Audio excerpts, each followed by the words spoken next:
अगर आपको घुटने की तकलीफ है, आपका घुटने का ग्रीस खत्म हो गया है तो ये वीडियो बिल्कुल स्किप नहीं करिएगा। मैं आपको बताऊंगा कि किस तरह से आपके घुटने का ग्रीस बिल्कुल नॉर्मल जैसा हो जाएगा, घुटने की तकलीफ आपकी ठीक हो जाएगी। मैं doctor Rameshwar, orthopaedics and joint replacement surgeon. I am proud father of 2 sons and husband of lovely में।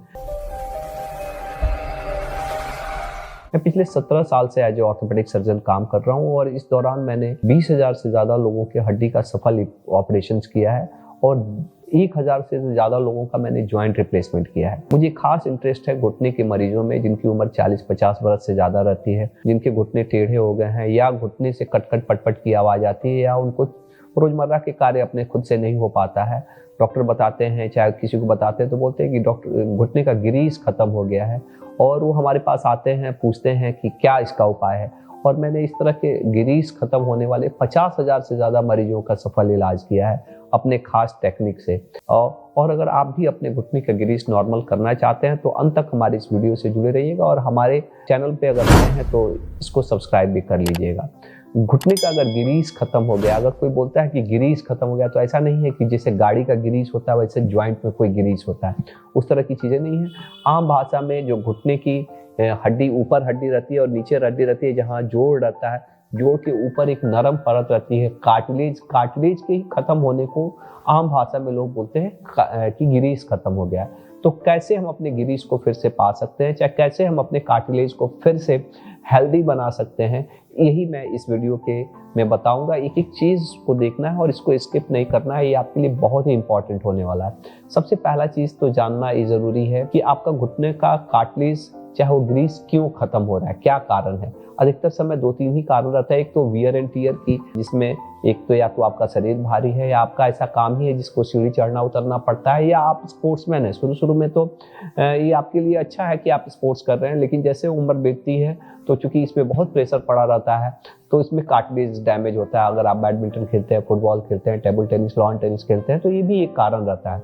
तीसरा एक कारण रहता है इंजरी, चोट लगना, लिगामेंट में इंजरी हो गया, मेनिस्कल में इंजरी हो गया, चाहे फ्रैक्चर हो गया ज्वाइंट के अंदर, उसके कारण से भी कार्टिलेज डैमेज होता है, ग्रीस खत्म होता है। और चौथा जो बहुत ही कॉमन है, एक लास्ट कारण, जिसको बोलते हैं रूमेटॉइड आर्थराइटिस, संधिवात, गठिया की भी बीमारी बोलते हैं, जिसमें केवल घुटने में ही नहीं बल्कि पूरे ज्वाइंट्स टेढ़े हो जाते हैं, उसमें सब जगह दिक्कत होती है। तो ये तो एक कारण होता है कि जिसके कारण से ये ग्रीस घिसता है। और इसको ठीक करने का क्या उपाय है? ठीक करने के 3-4 ही उपाय हैं। एक तो ये ग्रीस जो जिसको कार्टिलेज बोलते हैं ना, ये एक ऐसा टिश्यू है जो रीजनरेट नहीं करता, फिर से बनता नहीं है। तो इसलिए इसको अगर ग्रीस को ठीक करना है तो सबसे मेन है कि इसके इंजरी को, इसको डैमेज को प्रिवेंट करना। और डैमेज के प्रिवेंट में सबसे जो मेन हम लोग जो चीज़ें बोलते हैं कि वजन कम करिए। वजन कम करिए। अगर आपका शरीर भारी है, आप अपना BMI कैलकुलेट करिए। अगर आपको अभी तक अपने BMI क्या होता है और आपका BMI कितना है अगर आप नहीं जानते हैं तो हमारा BMI का डॉक्टर रामेश्वर सर्च करके देखिएगा, दूसरा वीडियो मिल जाएगा जिससे पता चलेगा कि BMI क्या होता है। लेकिन आपका वजन सही होना जरूरी है। वजन सही नहीं रहेगा तो आपके घुटने पे जोर पड़ेगा और इससे और दिक्कत होगी। तो वजन कम करिए। करने का बहुत सारा तरीका है, मैंने अपने वीडियोज में, चाहे बहुत सारी चीज़ों में, अपने कंटेंट में बहुत सारी चीज़ें बताई हैं, आप उनको देख सकते हैं। दूसरा चीज़ कि ऐसा करिए कि घुटने पे कम से कम प्रेशर पड़े। इसके लिए अपने जीवन शैली में कुछ बदलाव भी करना पड़ेगा। खास करके हम लोग नीचे बैठने उठने और सीढ़ी चढ़ने उतरने का मना करते हैं, क्योंकि जब आप ऐसा करते हैं तो नॉर्मल प्रेशर से इसमें 5 से 10 गुना ज़्यादा प्रेशर पड़ता है। तो जो घुटना नॉर्मली 5 से 10 साल ज़्यादा चल सकता है, नीचे बैठ उठ के, सीढ़ी चढ़ उतर के, को और जल्दी खत्म कर देंगे। कितना बार लोग बोलते हैं कि चलना है कि नहीं, चलना ज़रूरी है, चलना बेनिफिशियल है। हो सकता है कि आपको घुटने में कष्ट है या आपका ग्रीस बहुत खत्म हो गया हो, तो वैसे सिचुएशन में आपको चलने में भी दिक्कत होती है। शुरू में आपको सहारा लेके, छड़ी लेके, वॉकर लेके चलना पड़े या दर्द की दवाइयाँ लेके चलना पड़े, लेकिन एक बार जब कष्ट कम होता है तो चलना चाहिए। चलने से फायदा होता है। नॉर्मली हम लोग बोलते हैं कि 10,000 स्टेप चलने हैं, लेकिन हो सकता है कि आप 10,000 स्टेप ना चल सके, कम ही चलें, लेकिन चलिए। चलना बहुत जरूरी है अगर आप अपने घुटने के ग्रीस को नॉर्मल रखना चाहते हैं। अपने जीवन शैली में भी बदलाव, जैसे मैंने बताया कि नीचे बैठना उठना, सीढ़ी चढ़ना उतरना, ये सब कम करिए। और सबसे ग्रीस को नॉर्मल करना है तो एक्सरसाइज करना है। एक्सरसाइज करिए ताकि आपके घुटने की मांसपेशियां मजबूत हो। मांसपेशियां मजबूत होगी तो घुटने पे कम प्रेशर पड़ेगा। इससे आपके कार्टिलेज डैमेज भी रुकेंगे और कार्टिलेज के हीलिंग में भी हेल्प होगा, जिससे आपके गिरीस बनेंगे, गिरीस बनने में हेल्प होता है। बहुत कौन से एक्सरसाइज है, अगर आप हमारे यूट्यूब चैनल पे जाइएगा तो मैंने बहुत सारे वीडियोस हैं जिसको आप देख के बेनिफिट भी ले सकते हैं।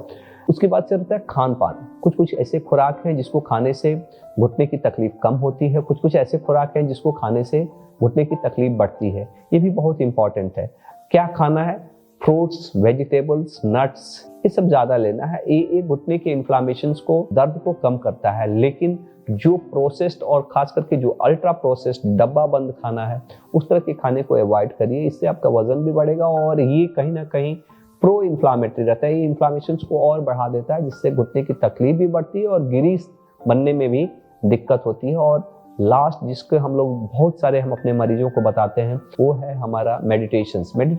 क्योंकि मैं होलिस्टिक घुटने की तकलीफ रहती है, होलिस्टिक ट्रीटमेंट में बिलीव करता हूँ और उसमें मेरा खास चीज है कि miracle MP rituals, M for meditation और P फॉर फिजियोथेरेपी।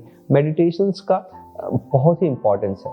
अगर आप मेडिटेशंस करते हैं तो ये कहीं ना कहीं आपके हीलिंग प्रोसेस को इम्प्रूव करता है और उससे भी आपके कार्टिलेज के रीजनरेशंस और गिरीस बनने में हेल्प मिलता है। तो मुझे आशा है कि आपने पूरा अगर मेरा वीडियो देखा तो आपको ये बात समझ में आ गई होगी किस तरह से आप अपने घुटने से के तकलीफ को ठीक कर सकते हैं या आप अपने घुटने के गिरीस को बनाने में हेल्प कर सकते हैं। अगर आप भी अगर इस तरह की तकलीफ से ग्रसित हैं और चाहते हैं कि हमारे साथ जुड़ के अपने तकलीफ को दूर करें, तो चूंकि हम लोग बहुत सारे मरीजों को, जो केवल इंडिया के ही नहीं बल्कि इंडिया से बाहर के भी लोग हैं, जिनको हम लोग हेल्प करते हैं अपने घुटने की तकलीफ ठीक करने में बिना दवाइयों के, साइड इफेक्ट्स के। ऐसा नहीं हम लोग दवा नहीं बताते, दवा भी बताते हैं, लेकिन ऐसा नहीं कि दवा खा खा के, अधिकतर समय होता है कि दवा खा खा के अधिकतर लोगों को आदत पड़ जाती है दवा की। दर्द की दवाई लिए खाते हैं, आराम मिलता है तो एक आदत सी पड़ जाती है। डॉक्टर तो कभी नहीं बोलता है कि दर्द की दवाई आप हमेशा लें, वो तो हफ्ता दिन के लिए लिख के देगा, लेकिन मरीज वो लेके जाएगा और पता दिखा के दवा की दुकान में से ले लेता है। और आदत पड़ जाने से कितना बार ये लंबा समय तक 6-6 महीना, साल तक लोग दवाइयाँ खा रहे हैं, इससे किडनी भी डैमेज हो जाता है। तो इससे आप बिना दवाइयों के, साइड इफेक्ट्स के और बिना ऑपरेशन के, क्योंकि लास्ट में जब घुटना बहुत खराब हो जाता है तो अल्टीमेटली एक ही उपाय बचता है, ज्वाइंट रिप्लेसमेंट, जिसमें जो खराब चीज है उसको निकाल देते हैं और आर्टिफिशियल ज्वाइंट डाल देते हैं। तो उससे बचना चाहते हैं तो हम लोग अपना खास MP रिचुअल्स बताते हैं। अगर आप हमारी टीम से इसके लिए नीचे दिए गए नंबर पे कंसल्ट करके सीख सकते हैं, जान सकते हैं या हमसे जुड़ भी सकते हैं। हमें आशा है कि आपको ये वीडियो अच्छा लगा। अगर आपको अच्छा लगा तो उन तमाम लोग जिनको घुटने की तकलीफ रहती है उन तक जरूर इसको शेयर करिए। Thank you. Think healthy, be healthy.